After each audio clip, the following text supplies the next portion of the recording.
39 districts in the country which are more than 10% positive.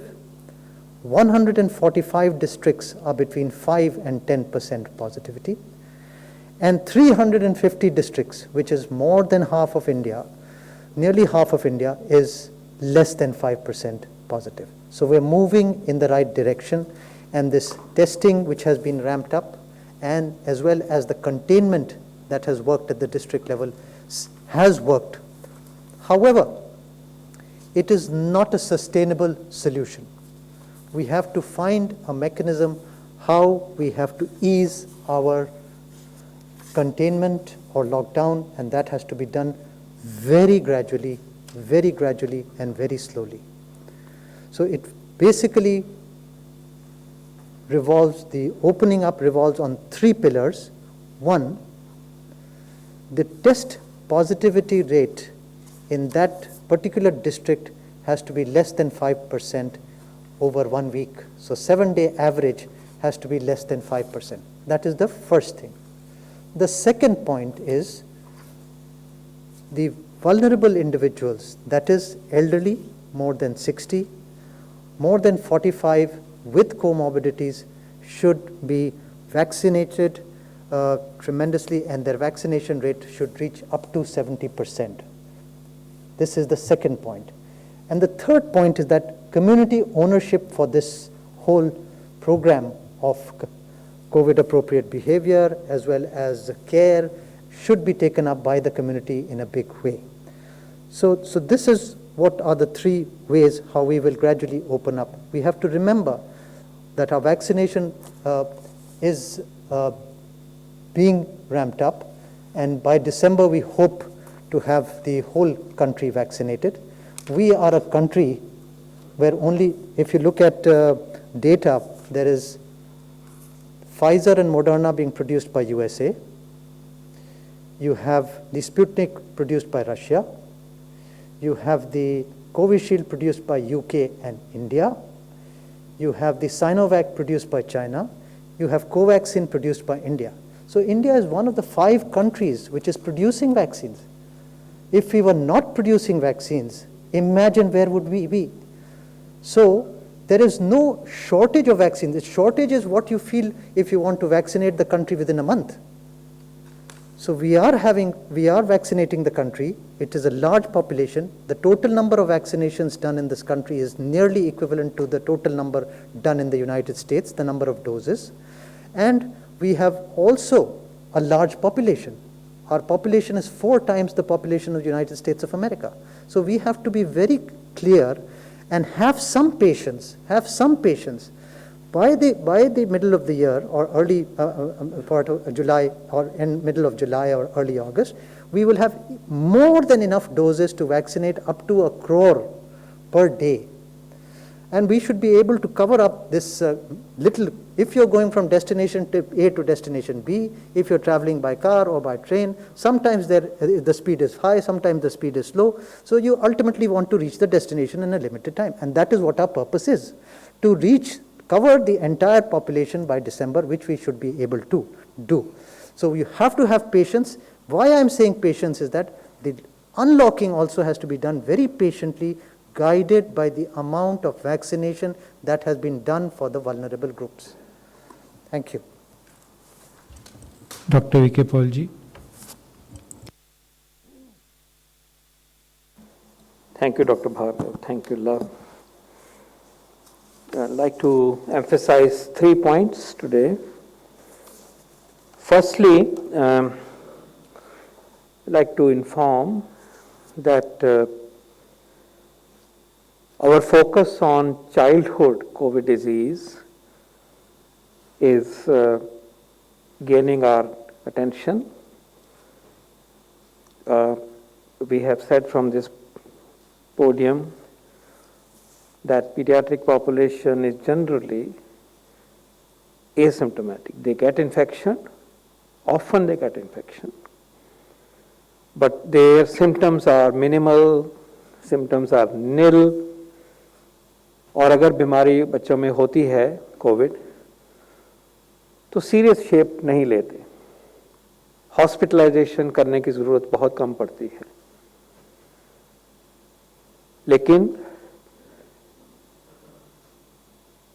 Paediatric population में ये situation बदल सकती है, वायरस अपना बिहेवियर बदल ले, या और एपिडेमियोलॉजिकल डायनामिक्स में कोई चेंज आए, तो हो सकता है कि बच्चों में कोविड का प्रकोप बढ़ सकता है। इसके ऊपर हमेशा से साइंटिफिक डेवलपमेंट जो हो रही हैं उसको सिस्टमैटिकली देखा गया है हमेशा से।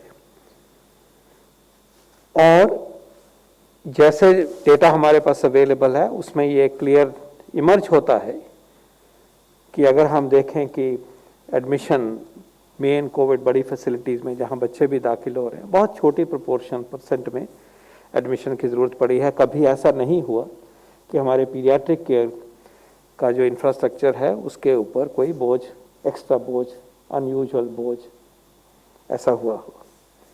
लेकिन जैसे हम आगे बढ़ रहे हैं तो हर तरह के सिनेरियो के ऊपर नज़र रखते हुए प्रिपेयरनेस को पुश किया जा रहा है बाय द डे, और इसको अपडेटेड रूप में देखने के लिए एक ग्रुप बनाया गया, नेशनल ग्रुप बनाया गया एक्सपर्ट्स का, और मिनिस्ट्री की टीम्स के साथ मिलकर काम किया गया सिस्टमैटिकली कि दोबारा देखा जाए, और जो भी साइंस अब अवेलेबल है जो 4 महीने पहले या 3 महीने पहले नहीं थी उसको भी देखा जाए।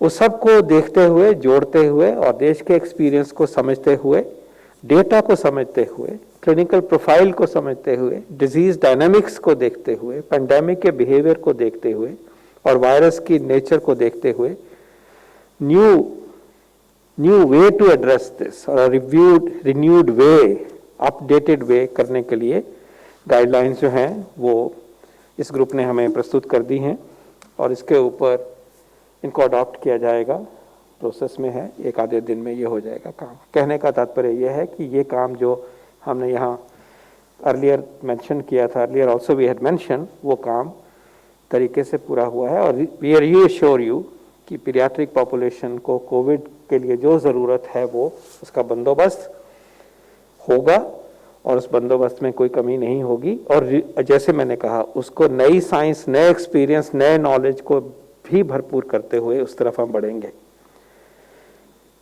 लगता है कि 2 से 3% ऐसे बच्चे जिनको कि कोविड का चांस बीमारी का हो आए, अस्पताल की ज़रूरत पड़ सकती है, 2-3%। लेकिन हमारी तैयारी जो है उसके दुगनी 2.5 गुना कुछ होगी, और वो सब हमारे सामने इस ग्रुप ने जो दिया है उसके ऊपर एक्शन होगा। मैं ये कहना चाहूँगा कि बच्चों में कोविड जब आता है तो उसके 2 रूप हैं। एक रूप जिसकी चर्चा मैंने अभी करी, कोविड की इन्फेक्शन हुई, बुखार हुआ, खांसी जुकाम हुआ, और फिर सांस तेज चलना शुरू हुआ, निमोनिया की शक्ल में हुआ, निमोनिया बढ़ गया, और ऐसा व्यक्ति, ऐसा बच्चा अस्पताल में दाखिल होगा, बिकॉज लंग में आता है वायरस। एक तो यह स्वरूप है इसका।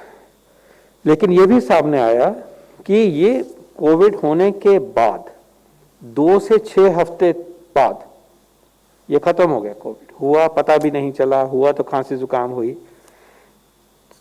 रिकवरी के 2 या 6 हफ्ते बाद, 2 से 6 हफ्ते तक बाद, कुछ बच्चों में थोड़े से प्रोपोर्शन में दोबारा कभी फीवर आता है, बॉडी पे रैश आता है,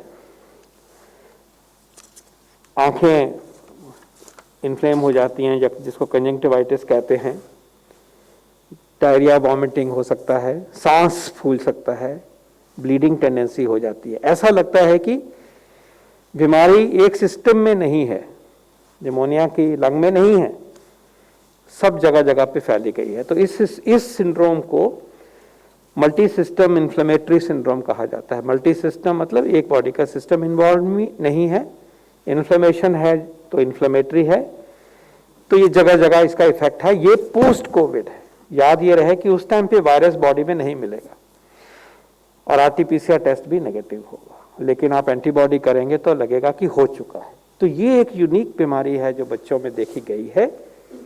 इसका भी पूरी जो अंडरस्टैंडिंग आज तक बनी है उसको जो हमारे बच्चों के डॉक्टर हैं स्टाफ हैं उनको कैसे इस चीज़ को हैंडल करना, उसके के बारे में भी जो गाइडलाइंस अभी तक हैं प्रैक्टिस में, उनको भी चिन्हित किया गया है।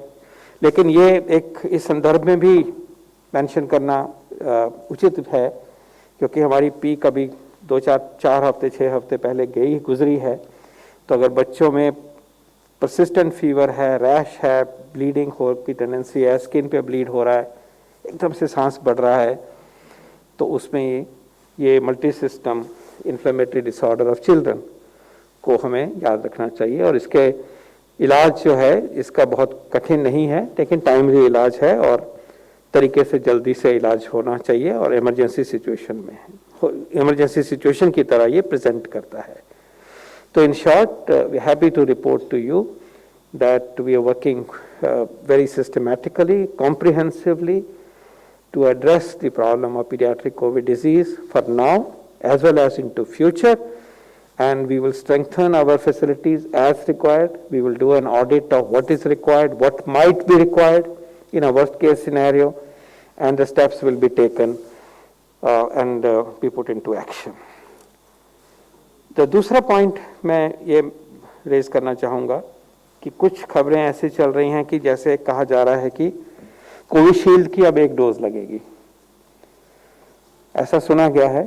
तो मैं ये बिल्कुल साफ करना चाहूँगा on behalf of all of us कि कोविशील्ड का शेड्यूल भारत का जो है वो 2 डोज का शेड्यूल है, पहली डोज और फिर 12 हफ्ते पे दूसरी डोज।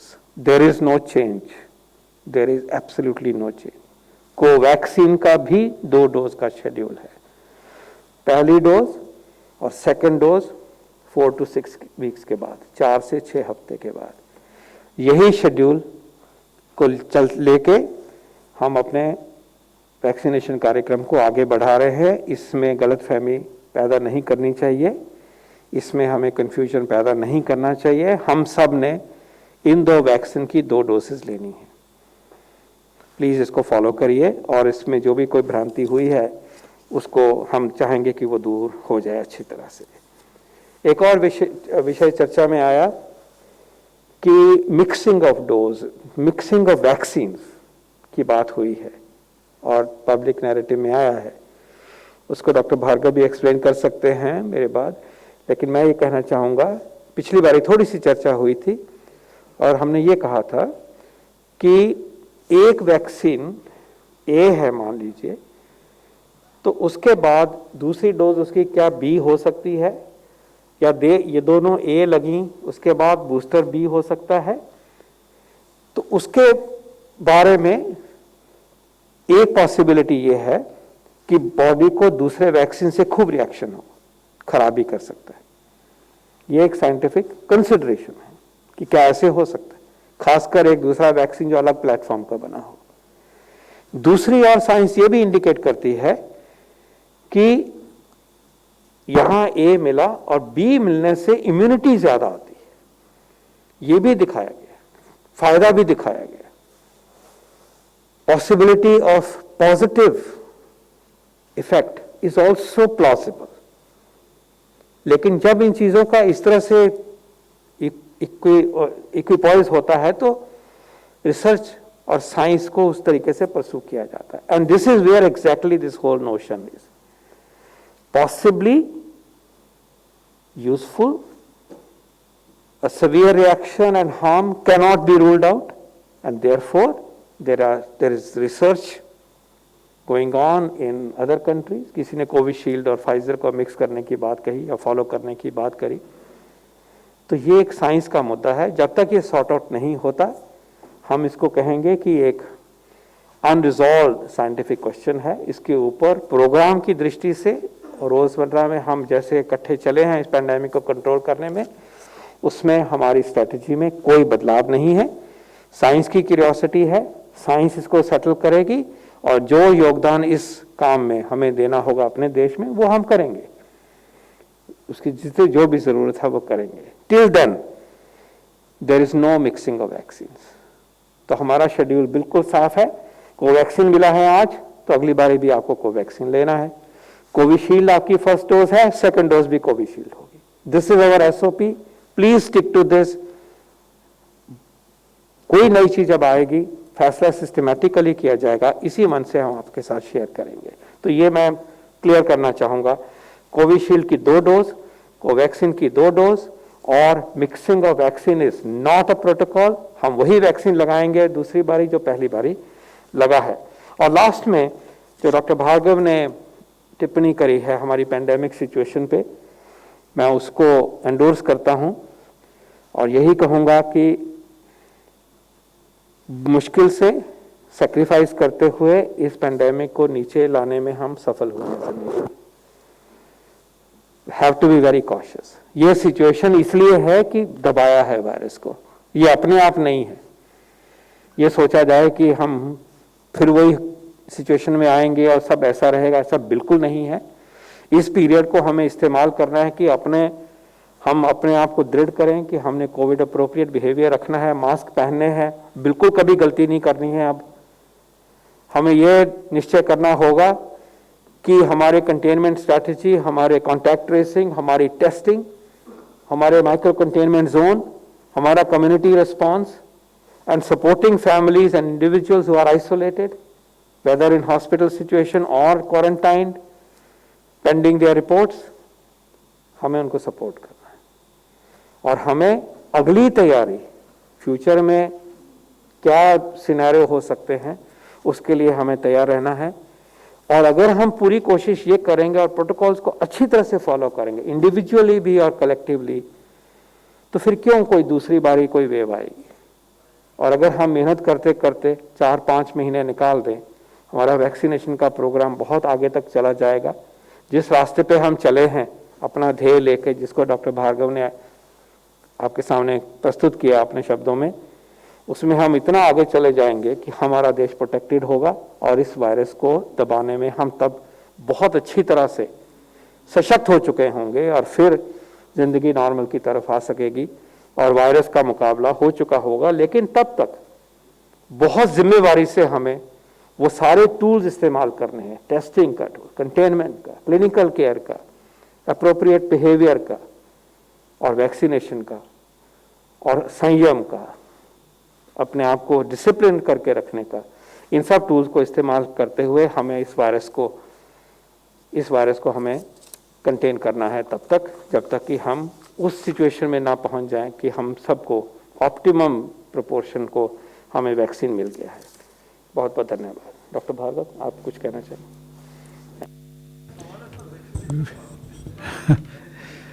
Just wait. Okay, तो number 38.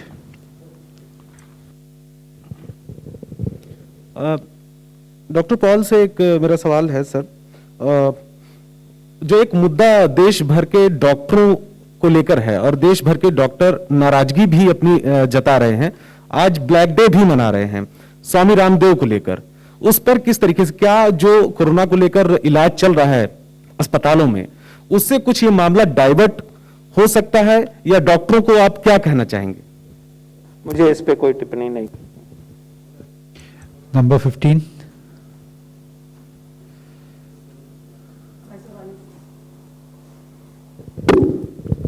Hi sir, Ayushman from Mirror Now. My question is to Love Agrawal sir. Sir, you gave the breakup of the vaccines. Why it is so difficult to get the daily update of vaccine supply to states, hospitals and center providing it on a central platform? We don't get it. We don't get it from the health ministry. Can you please make it available on the platform where it is publicly available? Because states have been writing to health ministry, to the ministers, that they don't have vaccine. Can we get a daily update on how many vaccines are supplied to which state and which hospitals? देखिए, बड़े clear शब्दों में इससे पहले हमने इस पे चर्चा की है। हम लोगों ने सबसे पहले ये समझना पड़ेगा कि ये वैक्सीन ड्राइव जब हम कर रहे हैं तो एक अप्रत्याशित वे में हमें एक बहुत बड़े प्रोग्राम को मैनेज करना है। तो एक स्थाई पर वैक्सीन मैन्युफैक्चरर से मैनेज करते हुए, वैक्सीन की टेस्टिंग होने के बाद उसको पूरे लॉजिस्टिक्स को मैनेज करके देश में पहुंचाने का काम जब हम कर रहे हैं, हमने यहाँ तक स्टेट के साथ मिलकर इंश्योर किया है कि अब हम नेक्स्ट 15 दिन की उनको कितनी वैक्सीन अवेलेबिलिटी होगी उसको लेटर के रूप में, वीडियो कॉन्फ्रेंस के रूप में स्टेट को बिल्कुल क्लियर शब्दों में बताया जाता है। स्टेट से ये भी रिक्वेस्ट की गई है कि बेस्ड ऑन दैट कि आपके पास जो गवर्नमेंट ऑफ इंडिया की फ्री सप्लाईज आ रही हैं, स्टेट लेवल का प्रोक्योरमेंट है, उसको कोऑर्डिनेट करके एडवांस वे में हम अपने जो भी वैक्सीनेशन सेंटर्स हैं वहां पर कौन कौन सी वैक्सीन किस लेवल पे दी जा रही है उसको हम पब्लिश भी करें। तो जैसे आपने कहा है, मैं आपसे यही सबमिट करना चाहूंगा कि बड़े क्लियर और ट्रांसपेरेंट प्रोसेस के थ्रू, कोविन प्लेटफॉर्म के थ्रू यू कैन आइडेंटिफाई कि किस पर्टिकुलर वैक्सीन सेशन को हम वो स्टेट लेवल पे चला रहे हैं, वहां कितने वैक्सीन सेंटर्स को किसको दिया जा रहा है। तो ये प्रोसेस पूरा अवेलेबल है और हर स्टेट को इसके बारे में advance information with details provide की जाती हैं और स्टेट के साथ डे टू डे बेसिस पर कोऑर्डिनेट भी किया जाता है। तो जो भ्रांतियां कई बार डिस्कशन में आती हैं, उसके पीछे मुख्य कारण हमेशा एक आतुरता है। हर आदमी चाहता है कि हमें जल्दी वैक्सीन लगे, हर लेवल पर हम चाहते हैं कि हम स्टेट में, नेशनल लेवल पे उसको कंप्लीट करें। तो जैसे बलराम भार्गव सर ने बताया, पॉल सर ने बताया, हमें यह समझना पड़ेगा कि प्रोग्राम में समय के साथ गति आ रही है और आने वाले 1-2 महीने बाद सिचुएशन ऐसी होगी because of the facilitation provided to vaccine manufacturers कि हम जिस गति से आज कर रहे हैं उससे मल्टीपल टाइम्स पर हम वैक्सीन प्रोवाइड कर पाएंगे। आपको यह भी समझना होगा, जो बहुत जरूरी है हम सबको एक कॉमन अंडरस्टैंडिंग के लिए, जैसे मैंने कहा कि इस टाइप का प्रोग्राम, इस लेवल का प्रोग्राम इस देश में आज तक नहीं हुआ है, पूरे दुनिया में नहीं हुआ है, जहां एक स्थाई पर दुनिया के हर देशों को वैक्सीन चाहिए, जहां एक स्थाई पर हमें अपने पूरे देश के इतने लार्जर पॉपुलेशन को कवर करना है। तो ये पूरा कोऑर्डिनेटेड एफर्ट्स है, ये on A continued basis state के साथ मिलकर ही हम करते आ रहे हैं और आगे भी करते रहेंगे। Number 10. I'm Runjhun Sharma from CNN News 18. What I'd like to ask, sir, is that some states, for example, Karnataka and Kerala, they've decided to reduce the gap between the two Covishield doses. They're going ahead with that. And the reason they're saying is because some students need to go back for studies. But in that case, what is the point of the guidelines then? Has the center spoken to these states? I'd like to check the facts on this. Like to check them. 104. Sir Nitin, DD news से अभी आपने बताया कि mix dose vaccine Bharat में अभी नहीं लग रहा है, तो क्या इस पे कोई रिसर्च हो रहा है और आगे क्या इस पे प्लान है? साथ ही साथ अब अनलॉक हो रहा है, बहुत से स्टेट धीरे धीरे खुल रहे हैं, ऐसे में लोगों को क्या करना चाहिए और अथॉरिटीज को क्या करना चाहिए ताकि थर्ड वेव की जो बात हो रही है वो ना आ पाए?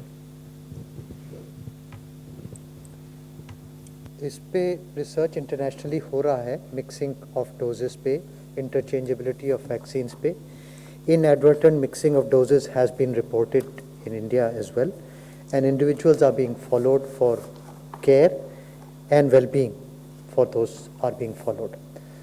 In terms of the preventing the third wave, it is very simple that districts which are less than 5% should open up a little bit. They should open up very gradually. They should ensure that the vulnerable populations, which is elderly more than 60, 45 and above with comorbidities, should achieve at least 70% vaccination. If that has not happened, they should vaccinate them and then open up. That is the important. COVID appropriate behavior has to be ensured at all levels, and that is the mainstay, because we, as Professor Paul has said, that we have just suppressed the virus at the moment. It can resurge any point in time. Having said that, since the second wave was rapidly spreading and infected large number of people, and restrictions brought it down further, the spread, so gradual lifting will not witness a massive surge. But we have to ensure that vaccination is prioritized, number one. Vaccination has to be prioritized, and COVID appropriate behavior and care and support has to be maintained. So all the infrastructure that has been being made has to continue to be made.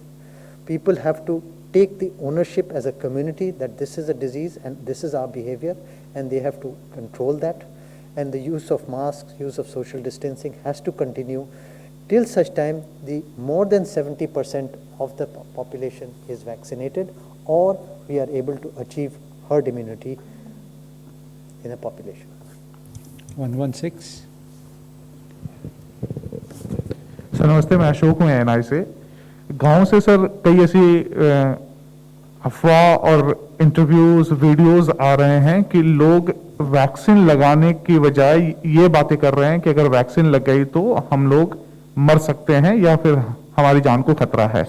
क्या हमारे अभियान गांव तक पहुंचे हैं या फिर उनको कन्विंस करने के लिए कोई हमारे पास ऐसी पद्धति है कि उनको कन्विंस कर सके? ओके, बिल्कुल इम्पॉर्टेंट बात कही, वैक्सीन हेसिटेंसी और वैक्सीन ईगरनेस में बैलेंस मेंटेन करना है। हम लोग देख रहे हैं कि शुरू में बड़े शहरों में भी वैक्सीन हेसिटेंसी इसी तरीके थी जो अब इस समय गांव में देखी जा रही है। अब यहाँ पे वैक्सीन हेसिटेंसी पलट के वैक्सीन ईगरनेस बढ़ गई है और लोग दौड़ रहे हैं वैक्सीन के लिए। सिमिलरली गांव में भी हम लोग को वैक्सीन हेसिटेंसी को कम करना पड़ेगा। उसके लिए कुछ उपाय ये होंगे कि कम्युनिटी को एंगेज करना पड़ेगा, रिलीजियस लीडर्स को और लीडर्स जो पॉलिटिकल रिलीजियस उनको भी समझाना पड़ेगा, पॉपुलेशन को जिनके लोग मानते हैं, घर के बड़ों को समझाना पड़ेगा। और ऐसे इसी तरीक़े से ये वैक्सीन हेसिटेंसी धीरे धीरे कम होगी। ये नहीं कि आज ऑफ कर दिया और एकदम से ख़त्म हो जाए। It is a gradual process. We are human beings, we take time to observe things, we take time to think about it and then take a decision. So the correct facts have to be placed before these people, they have to be explained, and they are very reasonable. They are running large farmings. They know, they are more wise than many of us in the cities. So I would leave it to their judgment once they are explained properly. हमें याद रखना चाहिए कि एक बहुत बड़ा campaign जो vaccine का हुआ था और उससे एक बीमारी जड़ से हटा दी गई, वो पोलियो का कैंपेन था। पोलियो में भी ऐसी वैक्सीन हेसिटेंसी की वजह से प्रोग्रेस होना रुक गई थी और सभी जगह पे था, कई जगह पे ज़्यादा कहीं कम, और ख़ासकर गांव में और ख़ासकर under served areas in cities जहाँ लो प्रिविलेज एरियाज हैं, उसको इसको अपफ्रंट फेस किया गया था। बात सुनी, उसका जवाब दिया, सबने सच्चाई बोली कि वैक्सीन लगता है तो बचते हैं, बीमारी बचती है। सच बोलने से दम बढ़ जाता है बात में। तो मैं चाहूँगा कि इसी बात को हम उसी के एक्सपीरियंस को भी लेते हुए और उस कॉन्फिडेंस को भी लेते हुए इस बार भी ये हमें काम करना होगा, क्योंकि अगर वैक्सीन होते हुए भी हम नहीं लगाएंगे तो इससे बड़ा दुर्भाग्य क्या हो सकता है भी। जब देख रहे हैं ना बड़े का आएगा, तो तैयार करना होगा ऐसा माहौल जो कि वैक्सीन के फेवर में हो। तो ये जो डाउट्स छोटे छोटे हैं, एक तो इनकी कमी करनी नहीं चाहिए, ऑफिशियल वर्जन पे बिलीव करना चाहिए, साइंटिफिक वर्जन को बिलीव करना चाहिए, और ये नैरेटिव होना चाहिए कि ये हमारे वैक्सीन सेफ हैं, अच्छे हैं, वैक्सीन इफेक्टिव हैं, बचा रहे हैं, बचिए इनको इस्तेमाल करके दिखाइए। पोलियो के परिप्रेक्ष्य में एक और लेसन है, जब पोलियो का नेशनल इम्यूनाइजेशन डे होता तो एक दिन में 7 से 8 करोड़ बच्चों को, 7 से 8 करोड़ बच्चों को पोलियो की दवाई पिलाई जाती है, और उसी हफ्ते के बाकी 6 दिनों में मॉप अप राउंड में 4-5 करोड़ औरों को दिया जाता है। हफ्ते में कहने का मतलब है 13, 14, 15 करोड़ बच्चों के मुंह में वैक्सीन देने का देश ये दम रखता है। तो उसकी भी ज़रूरत अभी बढ़ेगी जब और स्पीड बढ़ेगी, जिसका चर्चा करी हमने आज। उसके लिए भी हमें तैयार होना है। उस तरह का माहौल और उस तरह का मिशन अकम्प्लिश करके दिखाना है, उसके लिए भी तैयार होना है। और जिन भ्रांतियों की वजह से वैक्सीन की हेजिटेंसी हो रही है, हमें उसको उनकी भाषा में समझ के, सच बोल के, पॉजिटिव एग्जाम्पल पैदा करके और एक ही बात इकट्ठे करके, उसमें आप सबका बहुत रोल है, आप सबका बहुत रोल है, कम्युनिटी रेडियो का बहुत रोल है। और मैं चाहूँगा कि आप उस रोल में आप इस नेशनल मिशन में जुड़ जाए। हमें अगले, जैसे मैंने कहा, 5-6 महीनों में एक तो कोई वेव नहीं आने देना है, और दूसरा हमने वैक्सीन का अपटेक जो है बहुत ऊपर तक लेके जाना है। ये हमारी जिम्मेवारी है और इसमें हम सबको इकट्ठे होकर काम करना है। धन्यवाद। 261. My question is Sunil Prabhu here, sir. Dr. Paul here, straight. My question to you is about 2-3 issues. One is, of course, the steep, as yesterday the chief economic advisor shows, there is a steep increase and there is a steep decline. There is no real scientific basis on why it has succeeded. So have you been able to do some studies? What do you factor it for why it has happened? The second aspect is about the vaccines. You're saying 1 crore, Dr. Baralgam says 1 crore per day. Have you done any simulation exercises to see, because there are various ministers, you have also told the Supreme Court you'll be able to, the entire population within the entire country by the end of December. So how do you propose to do that? And what exactly is the policy? How are you going to be able to effectively do it? If we can have a roadmap so that people can be able to understand that, that will be of great help, especially since the Supreme Court is asking why are you having dual policing, cost, one for the state, one for the center, one for normal private individuals. And my last question to you is about,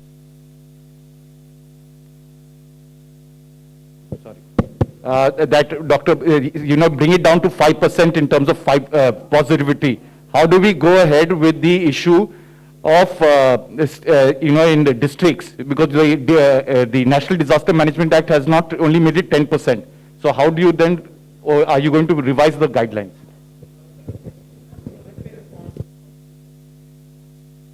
Raised, I would not go into the deliberations in the Honorable Supreme Court. Clearly, the peak, it rose very, very, very fast, driven by highly transmissible variants and driven by a pool of vulnerable people being available to the virus, and it went up and beyond estimates it behaved. It's coming down, but remember, the inflection point in many states is, in addition to the remaining 4 or 5 tools, when the restrictions kicked in a systematic way, the change happened. So secularly, you can relate it to that as well. And then, because we are complying with intense restriction-based containment, shall we say, it's coming down. In any case, remember, if the virus suddenly infects a lot of people, it's done. And then it will decline in a certain way, which will be faster than if it is slowly building up and then slowly coming down. So that it's dynamics of both the kinds. Whatever we know from possible scenarios presented by eminent people, we do know that this will decline. June will be much, much better, stabilize. But the concerns are, when we open up, how do we behave? Because the virus has not gone anywhere. That's first part. Secondly, मैंने आज polio का example इसलिए भी दिया कि देश में बहुत ही तेज गति से वैक्सीनेशन प्रोग्राम को करने की ताकत है. हमारा यूनिवर्सल इम्यूनाइजेशन प्रोग्राम ने बार बार, और पोलियो उन्मूलन के प्रोग्राम में बार बार हमने दिखाया कि हमारी कैपेसिटी क्या है, हम कितना कर सकते हैं. और आपने देखा होगा कि 43 लाख पर डे करके दिखाया. 30 अब शुरू हो गए हैं. वैक्सीन की जो भी सिचुएशन है उसके बावजूद भी किसी और देश ने 1.5 करोड़ पर डे भी करके दिखाया. तो हमें कोई डाउट नहीं है इस टीम को, टीम इंडिया को कोई डाउट नहीं है कि टीम इंडिया ये करके दिखा सकती है कि उस तेज गति से हम वैक्सीनेट करेंगे, और संभव है ये. और इसका जो माइक्रो प्लानिंग है, मीजो प्लानिंग है, स्टेट के साथ कंसल्टेशंस हैं, वो चल भी रही हैं. और जैसे ही वैक्सीन की उपलब्धता बढ़ती है, उसमें नए तरीके से कैसे रीच आउट करना है, एक हमने अप्रोच रखी है, उसका नाम है फैसिलिटेटेड कोहॉर्ट बेस्ड अप्रोच. उसका मतलब यह है कि समूह को इकट्ठा करो और जुड़ो. तो एक कम्युनिटी एंगेजमेंट के साथ एक नई डायमेंशन लेके आएंगे. तो इस तरह की सोच चले. इनफैक्ट मैं ये भी कहना चाहूँगा, इसके बारे में सुझाव जो आएंगे हम उनको बहुत वेलकम करेंगे कि इस स्केल पे करना होगा तो क्या करें, प्रैक्टिकल सुझाव दीजिए, और उन सुझावों को लेके हम आगे बढ़ेंगे. और स्टेट्स पूरे तैयार हैं, वो बताते हैं कि हम इतने तक पहुंच सकते हैं. तो जैसे जैसे आगे बढ़ेंगे, राज्यों के साथ लेके, डिस्ट्रिक्ट की टीम्स के साथ लेके, और होल ऑफ गवर्नमेंट अप्रोच के साथ, ये संभव है और इसको करके दिखाएगा Bharat. Number 42.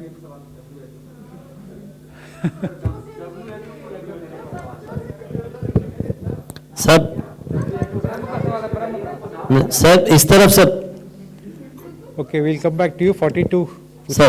We'll come back. Paul sir आपके बाईं तरफ ऊपर। मैं प्रशांत बोल रहा हूँ एबीपी न्यूज से। सर आपने बच्चों के बारे में बात की और आपने कहा कि कोरोना से ठीक होने के 2 से 6 हफ्ते बाद भी कुछ सिम्टम्स आते हैं, हालांकि कोरोना वायरस उसमें उनमें नहीं मिलेगा, लेकिन अभी कई जगह से ऐसी खबर आ रही है कि कई बच्चों में कोरोना पाया जा रहा है। अभी अहमदनगर से एक रिपोर्ट है कि वहाँ 9,000 एक जिले में 9,000 केस हैं बच्चों के। तो पूरे देश में ऐसी क्या स्थिति है और क्या अहमदनगर के बारे में आप लोगों को कुछ खास जानकारी? शॉर्ट आंसर है कि ओवरऑल ऐसा बहुत सारा एक्सेसिव इन्वॉल्वमेंट ऑफ बच्चों का हुआ है, ऐसी खबर नहीं है। इसको देखना चाहिए क्योंकि इस बार बहुत सारी जनता ही बहुत ज़्यादा सडनली आई, तो बच्चों की प्रोपोर्शन उतनी रहते रहते भी ज़्यादा नंबर दिखाई दे रहा है। हो सकता है कि किसी क्लस्टर में या किसी ज्योग्राफी में ये थोड़ा प्रकोप ज़्यादा रहा हो, उसको कोई खास वजह भी हो सकती है। हॉस्टल्स हो सकते हैं 10वीं क्लास 12वीं क्लास के, ऐसी क्लस्टरिंग। पर ओवरऑल बड़ी पिक्चर पे हम ये चलें तो जैसे मैंने कहा माइल्ड डिजीज़ होती है, सीरियस उन्हीं में होती है जिनमें कोई और बीमारी बच्चे में हो, हार्ट की बीमारी है या कोई और बीमारी है, कुछ स्टेरॉइड मिल रहे हैं, तो इसी को लेकर चलते हैं। और जैसे जो भी ज्ञान मिला है, नॉलेज मिला है, उसको लेकर जो टीम ने ऑपरेशनल गाइडलाइंस हमें प्रोवाइड करी हैं उनको आगे बढ़ाएंगे। और जैसे मैंने ये भी कहा कि हमें ऐसी कोई खास रिपोर्ट नहीं मान सकते कि जो बच्चों की सर्विसेज में कोई कंस्ट्रेंट हुआ हो। हम उम्मीद करते हैं कि यही ऐसे ही चलेगा और बच्चों को हम बचाएंगे, बिल्कुल, no problem. We'll take a last question, number 13. Sir मैं Milan Sharma, I am from India Today Aaj Tak. Sir बच्चों की जब हम बात करते हैं तो अभी बहुत ज़्यादा चर्चा चल रही है सीबीएसई के एग्ज़ाम्स को लेकर। 1 साल से ऊपर हो गया, बच्चे अभी भी घर में कैद हैं और काफ़ी बच्चों को इससे कुछ मेंटल इश्यूज़ भी देखने को मिल रहे हैं, साइकोलॉजिकल इश्यूज़। बच्चों को बचाने की बात है, क्या सीबीएसई एग्ज़ाम से पहले बच्चों को वैक्सीनेट करना ज़रूरी है? हेल्थ मंत्रालय, आईसीएमआर इस पर क्या सोचती हैं?